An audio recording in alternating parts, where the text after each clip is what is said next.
Right, next talk will be given by Anton Burkov on disordered well semi-metal as a coupled Hubbard chain array. Well, let me just use the laptop. Yeah, so this is the title page of my PhD thesis with Allan. So the name is Spontaneous Coherence in Quantum Hole Bilayers and Semimetals. And so, in this case, there is really no connection between quantum hole and semimetals. This was just an honest description of the contents of the thesis, and my fellow students who are here made fun of me for coming up with such an original title. However, so in this talk, I will actually make some connection between the two, although it's gonna be different semimetals. Okay. So this is the outline of the talk.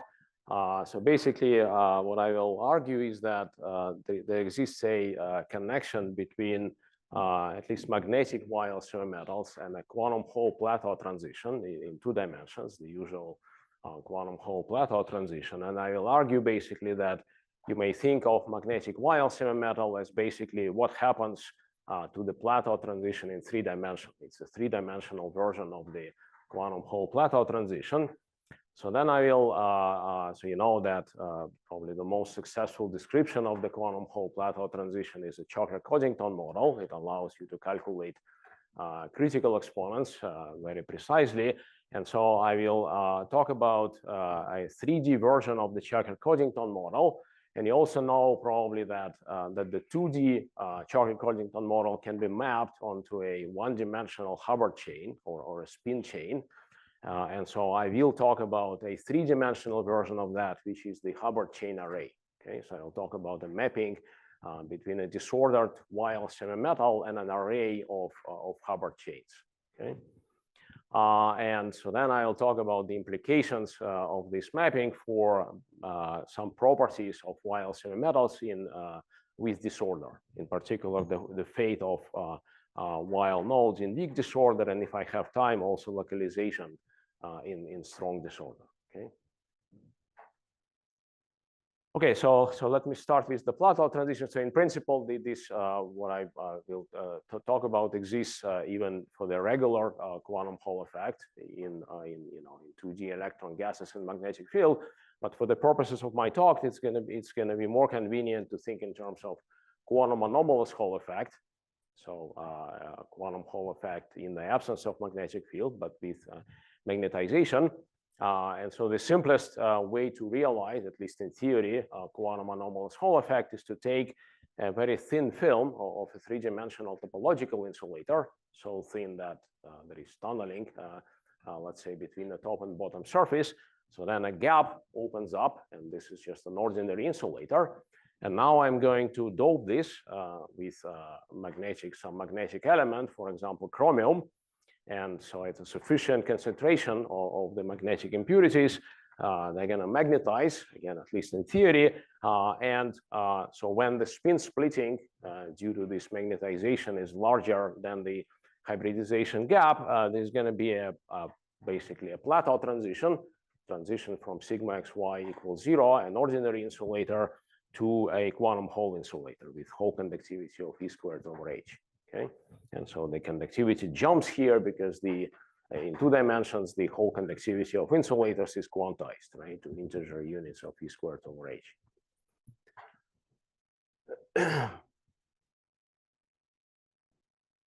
Okay, so now suppose I make a stack of such quantum 2-dimensional quantum Hall insulators. Okay, and so the question is, what happens to the plateau transition? Okay, so now this is a 3-dimensional sample. What happens to this 2-dimensional plateau transition? And so this question was asked, back in the 90s in the context of the usual quantum Hall effect again. And so what people understood is that generically, in this case, you get an intermediate metallic phase. So then the sharp 2-dimensional plateau transition broadens into a 3D metallic phase. Okay, so this was understood, for example, by Choker and Domen. And so you can understand why this has to be the case just basically by a dimensional argument, right? So again, as I said, the Hall conductivity in 2 dimensions is for insulators is quantized in integer units of E squared over H. So there is no option but to jump when you have this transition. Now, Hall conductivity in 3 dimensions is not dimensionless. It's proportional to a wave vector, okay? And so in particular, in a 3D quantum Hall phase, where you just have layers of E squared over H, the Hall conductivity is just proportional to the reciprocal lattice vector that defines this layer structure, okay? But so since this is proportional to the wave vector, there is really no reason that this G has to jump when you go from a quantum Hall insulator to ordinary insulator. A wave vector can change smoothly, okay? And so this is why you get this intermediate phase, intermediate metallic phase. It's a phase where this wave vector smoothly changes from G, from a reciprocal lattice vector back to 0, okay? And in the context of the quantum anomalous Hall 3-dimensional insulator, this intermediate metallic phase is precisely the YL semi-metal, okay? So in this case, the Hall conductivity is just proportional to the distance between the nodes. And so this is how you tune continuously the Hall conductivity. You just move the nodes from the edges of the brilliant zone to the center, let's say, and annihilate them. And okay, so in 2 dimensions, this metal that you get at the plateau transition is not an ordinary 2-dimensional metal. It's topological. In a sense, this is the earliest example of a topological metal. It's topological because it's a metal, basically. So you know that in 2 dimensions, at least in magnetic field, all states are localized in general, right? So you don't, strictly speaking, get a metal except at the plateau transition, okay? So in the plateau transition, you really get a metal, and so another realization of basically the same topological metal is the surface, the 2D Dirac surface state of a 3D topological insulator. Now, so YL semi-metal is a similar topological metal in 3 dimensions, and so for this reason, we can expect some similarities. For example, lack of localization. Even in strong disorder that I may get to. And well, I just want to mention that all of this is not any longer a theoretical fantasy. So there was a very recent paper by Takura's group, basically realizing precisely that kind of simplest YL semi-metal with just a pair of nodes on the Fermi energy and no other states, in a very simple system too. So just a magnetically doped, chromium doped bismuth telluride, okay? So what I'm gonna talk about is in principle have some experimental relevance as well. Okay, so this was the introduction. So now let me get to the Choker-Coddington model. Let me remind you first how this mapping between the Choker-Coddington model for the 2D plateau transition and the Hubbard chain works, okay? Well, so the Choker-Coddington model, as you know, so this is just a model of, it's a network of chiral modes, which are coupled by tunneling at the nodes, okay? And what this is basically a caricature of a disordered sample, which consists of, let's say, domains of filling factor 1 and filling factor 0, or Chern number 1 and Chern number 0, which are separated by chiral edge modes, which can couple at the saddle points of the disorder potential. And well, generally you can study this model numerically and, for example, get pretty accurate results for the critical exponents describing the plateau transition. However, so it was realized back in the 90s by Dong-Hai Lee that you can reinterpret this model as a 1-dimensional Hubbard chain, okay, or a spin chain. So the way it works is the following. So you can imagine kind of stretching this network along the diagonal direction, and then you can see from this picture that this basically becomes just an array, a 1-dimensional array of alternating 1D chiral modes. Okay. Now, so in the absence of disorder, there's going to be tunnelings between these chiral modes, and so generally they're going to be of different strengths because you are tunneling between, let's say, a domain with filling factor 1 and domain with filling factor 0. And so it's very easy to show that without disorder, this is basically just equivalent to a 2D Dirac fermion with a mass that's proportional to delta T. Okay. And so now you can add disorder to this, and so this is going to be equivalent to the original Choquette-Cossington model. Okay, so to map this to a Hubbard chain, I'm going to do the following. So let me write down a replica field theory that describes transport here at the Fermi energy. So this is basically a path integral representation for a generating function of retarded and advanced Green's functions at the Fermi energy. So this R here is a number of replicas, and so this is the action. So this contains the Hamiltonian, so as well as this term here. So the index P is equal to plus and minus 1. So this labels the retarded and advanced sectors of the theory. And then this I eta, so this is the positive infinitesimal number that appears in the retarded and advanced Green's functions. And in this context, you may think of this as kind of a source field. So if I differentiate with respect to the source field, I get a difference between the retarded and advanced Green's functions, and this gives me a density of states. Okay, so this is something that's useful to remember. So then I add disorder potential to this. Okay, and I can average over disorder. I assume that it's Gaussian distributed. Now, so what I want to do now is do the following. I want to take this y direction, which is the direction along the chains, and I want to reinterpret y coordinate as imaginary time, okay, as imaginary time of some one-dimensional system. Okay, so in order to do this, I have to get rid of this prefactor here. That comes from the fact that these are modes of alternating chirality, right? So, and this can be done very easily with this transformation of the Grassmann variables. I'm using here the fact that C and C bar are not conjugated in any sense. They are just independent variables. Okay, and so this is what you get.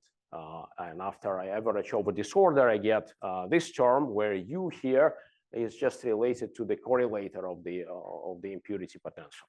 Okay, so what this is simply an imaginary. What this looks like is imaginary time action for a one-dimensional Hubbard model. Okay, with this Hamiltonian here. Okay, and so you see that now this infinitesimal number nu, right? Now this couples to a staggered magnetization in this Hubbard model. Okay, so the staggered magnetization in the Hubbard model has the meaning of the density of states in the original problem.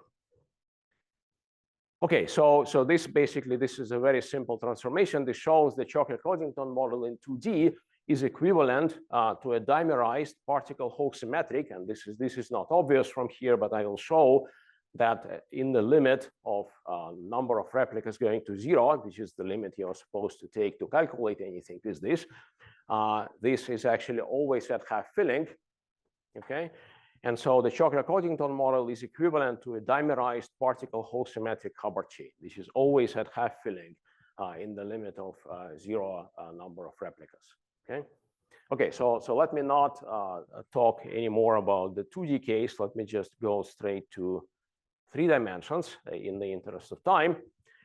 So just as I mentioned, I can view magnetic wire semi-metal as a stack of 2D quantum Hall insulators, which are coupled by tunneling. And so what this means is that basically I can easily generalize this mapping now to describe the disordered wire semi-metal. Okay, So basically what this generalizes to is just a two-dimensional array of such Hubbard chains. So now the y direction is into the board, and so I have alternating modes of opposite chirality here, right, going into and out of the board, and they are coupled by tunneling in the z direction, okay, which is up. There is a slight complication that the tunneling is not straight up, but kind of in a zigzag pattern like this, because you have to tunnel between modes of opposite chirality to really reproduce the Weil dispersion. And well, so this is basically the Hamiltonian that you get. So it looks a bit complicated, but basically the kinetic term just reproduces the Weil dispersion, except with one coordinate removed, right? What it means is that the dispersion that this describes is just a pair of two-dimensional now Dirac fermions, right? So this is what happens to a pair of 3D Weil fermions if you just remove one coordinate or set one coordinate to 0, okay? So this is a pair of 2D Dirac fermions with a Hubbard term. Yeah, and so this is just the dispersion. So again, it's a pair of two-dimensional 2R degenerate Dirac fermions separated along the z-axis, but with a Hubbard term. So this is equivalent to a disordered three-dimensional Weil semimetal. So now one important thing I want to mention is that so this Hamiltonian has this particle hole symmetry. Okay, so this is not a microscopic symmetry of anything. This just follows from the fact that I have only nearest neighbor tunnelings. Okay, and as a result, the dispersion of these Dirac fermions is particle hole symmetric.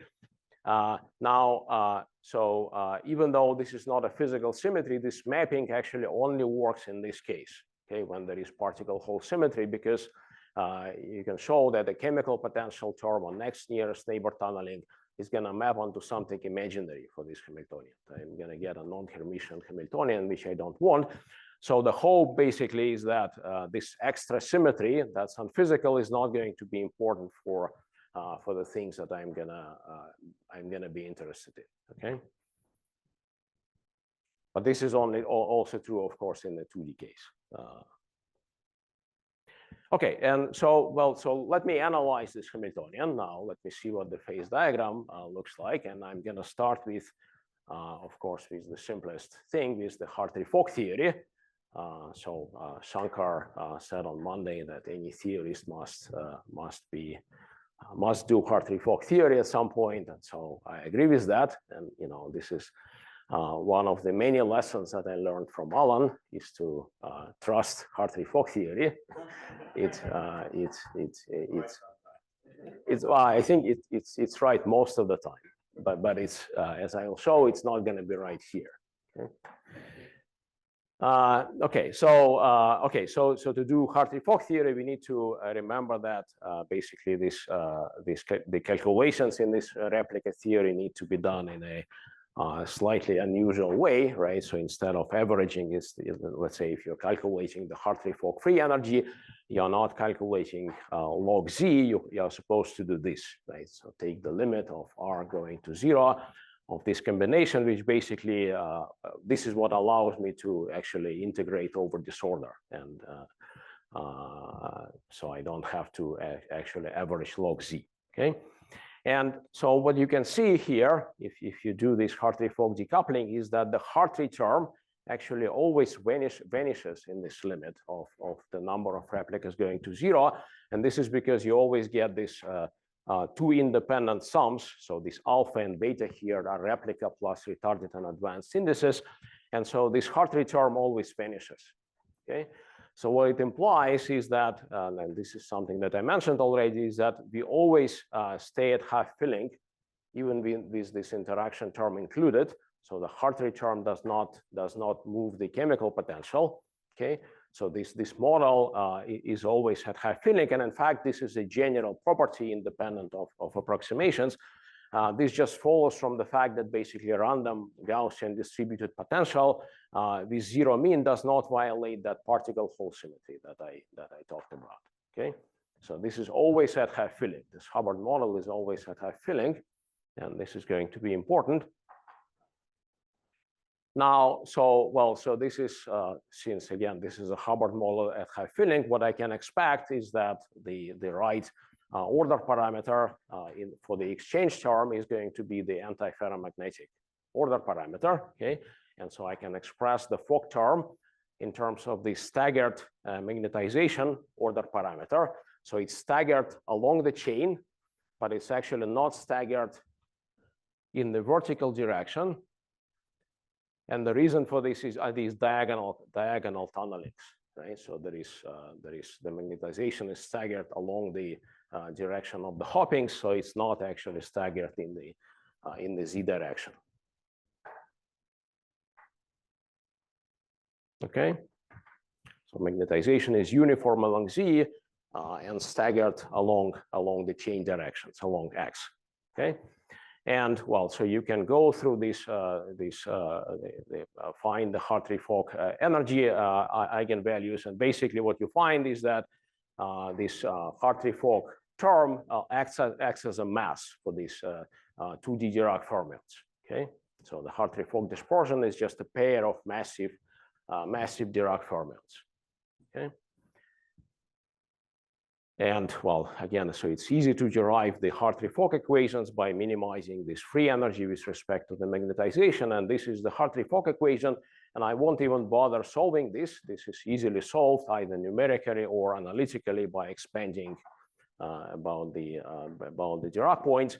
The important thing here is that it's easy to see that this equation has a non-trivial solution for non-zero magnetization only above a critical value of u. Okay, so what this is saying, and this just follows basically from the fact that this Hartree-Fock dispersion in the absence of magnetization is just a pair of 2D Dirac fermions. So this integral is always going to be convergent because the density of states goes to zero at the Dirac points. So what it implies is that this equation again only has a non-trivial solution above some critical value of u, right? So what this means basically is that if I translate into the language of the original problem, what it means is that if I add disorder to Weil semi-metal, what this is saying is that I get a non-zero density of states generated by disorder at the Weil points only above a critical value of disorder strength. Okay. And well, this is basically equivalent to just doing a self-consistent Born approximation in the original problem, which gives you the same result. Okay, and so again, normally I would be inclined to trust this. Okay, there is no reason not to. However, so people have a number of people have challenged this result. So originally in this paper using some analytical arguments, and later in this paper, for example, by doing very careful numerical calculations, which actually show that this result is wrong. That basically any amount of disorder generates a non-zero density of states, and this has been attributed to the so-called rare region effects. So these are strong, rare, but strong fluctuations of the disorder potential, which immediately generate a non-zero density of states at the Weil points, at even infinitesimally strong disorder. Okay, so the question is, how do we understand this result in the language of this Hubbard model? Okay. So what can possibly be wrong with the Hartree-Fock analysis of this 2D Hubbard model? And so, well, the only thing that Hartree-Fock in this context can miss is the Mott physics, is the physics of the Mott transition. And normally, again, this is not something we would worry about for a Hubbard model at half filling on a square lattice. Okay. However, I will demonstrate that in this case, due to the fact that I have to take this strange limit of the number of replicas going to zero, actually a Mott transition in this model happens at infinitesimally small u. Okay, and before the Hartree-Fock magnetic ordering transition. Okay, so in order to, this is actually a very simple calculation again. So in order to establish this, there are several ways to reason here, but so let me just use the standard description of the Mott transition, the slave rotor mean field theory by Florence and George, for example. So this gives results which are very similar to DMFT, for example. So the way this works is that I will represent my fermion as a product of a boson, which is written in like this rotor variable. So this boson carries the charge of the electron, and then a neutral fermion which carries all the other degrees of freedom. So the 2r degrees of freedom corresponding to the retarded advanced pseudospin and the replicas. Okay. And then, well, the simplest thing I can do, so let me just do it schematically without rewriting out the original Hamiltonian, which is complicated. So what I can do is just the mean field decoupling of this boson and the fermion variables in this way, okay? And so then the Hamiltonian for the bosons, for example, is going to look like this. So again, this is just the schematic version of the actual kinetic energy there, which was complicated, right? So some hoppings, and then the hopping of the bosons, and then the interaction term, and then you can see that this phi here, which resulted from this mean field decoupling. So this is the expectation value of phi fi dagger fj, right? The hopping energy for the fermions. It's clear from here, but this can also be shown by actually writing down the mean field equations, the self-consistent equations there, that this phi here is going to be proportional to the number of replicas, right? So this is just the bond, this is just the average kinetic energy of the fermions on a bond, okay? And so since phi is always proportional to the number of replicas, this means that this kinetic energy term will always be small compared to the interaction energy term in the limit of when I take the limit of the number of replicas going to 0. Okay, so well, the physical meaning of this is really simple. This is just saying that the interaction energy, right, is always U, right? It's independent of the number of flavors of the particles. The energy cost of adding an extra particle is always U. However, the kinetic energy cost of delocalizing particles is proportional to the number of particle flavors. And so it's proportional to R. And so therefore, in this limit of R going to 0, the interaction energy always wins. And so you always are in the Mott phase in this limit, okay? What this means, again, in the language of the original wild fermions with disorder, is that basically what it means is that the averaged Green's function is always short range, right? So the Mott gap translates into the fact that the Green's function is always short range. So there is always a finite mean free path, even with an infinitesimal disorder. So disorder is always relevant.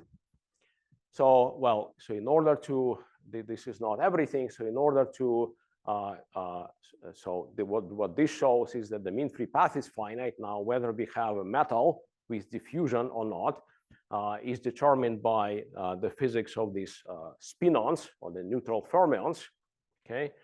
And so this is much more complicated. So basically, if I integrate out these gapped chargions, the bosons that carry the charge, again, schematically, I get this kind of theory. So this is QED3. These are those a pair of 2R degenerate Dirac fermions in the presence of a gauge field, a compact gauge field. And the gauge field results from the fact that this rewriting of a fermion in terms of a boson and a neutral fermion has a gauge redundancy, since I can multiply them by opposite phase factors on each side. And so this theory has been studied extensively, both in particle physics and in condensed matter physics context. So this is basically the theory for a Dirac spin liquid. Now, and it's known pretty well what happens here. So basically, everything depends on whether this gauge field A is in a confined or a deconfined phase. So when it's in the deconfined phase, these Dirac fermions interact through Coulomb potential, and so you can see them in they're the proper low energy degrees of freedom. However, when it is in the confined phase, the only quantities that can appear at low energies are the gauge neutral combinations of these fermions, like F dagger F, right? And well, so it's known that this may be in a deconfined phase at large enough number of flavors. However, with the number of flavors going to 0, this will certainly be in the confined phase. Okay, again, it's known from numerical work on this kind of models that what happens in this case typically is a dynamical mass generation for the fermions. Okay, so everything is going to be gapped. Now, so in order to see which mass is generated, we would actually have to do a numerical Monte Carlo calculation on this model, which we have not done. But the most natural candidate for the mass term is just this Hartree-Fock mass term that gives us the magnetic order.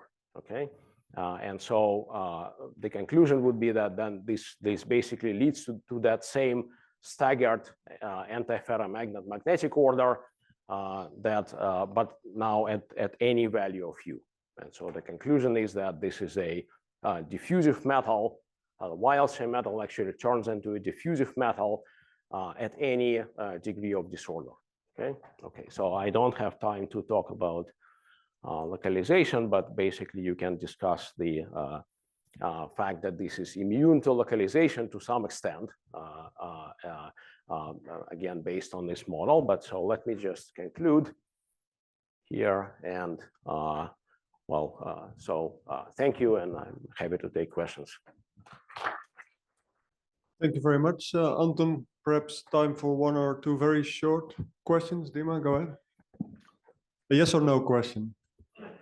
No. Anton, so you've studied just the average Green's function here, right? And no, so yeah, so this the magnetic ordering. So the way that you describe a metal there is that the magnons in this magnetically ordered state, these are the same as diffusion modes in a metal. So just the fact that I have a single particle gap, the mod gap tells me that the Green's function is short range. So that's just right. one piece of that. So right? so let's talk about that, right? You would think that this rare fluctuation physics is contained in some optimal fluctuation type argument. So it should be some non-perturbative configurations of this action rather than any kind of mean field, right? Some instanton or whatever. Well, exactly. So this is non-perturbative, right? So the mod physics is the non-perturbative. So is there some instanton behind this, or? Right. So you're right that so in the language, in the original language, these rare disorder configurations can be described as instantons, right? But this is a different language. But right? is there equivalence between the two languages? I have averaged over disorder, so now this is a translational invariant system with interactions. Now, I mean, you're right that it would be good to make a more precise connection between mod and rare regions. I don't have that yet. So the only connection is that both are non-perturbative phenomena. And then just sort of maybe we can actually, because now you're already on your fifth question. No, we can maybe go to the coffee break, and I'm sure you guys will be able to find each other. So let's thank Anton again and all the speakers of this session.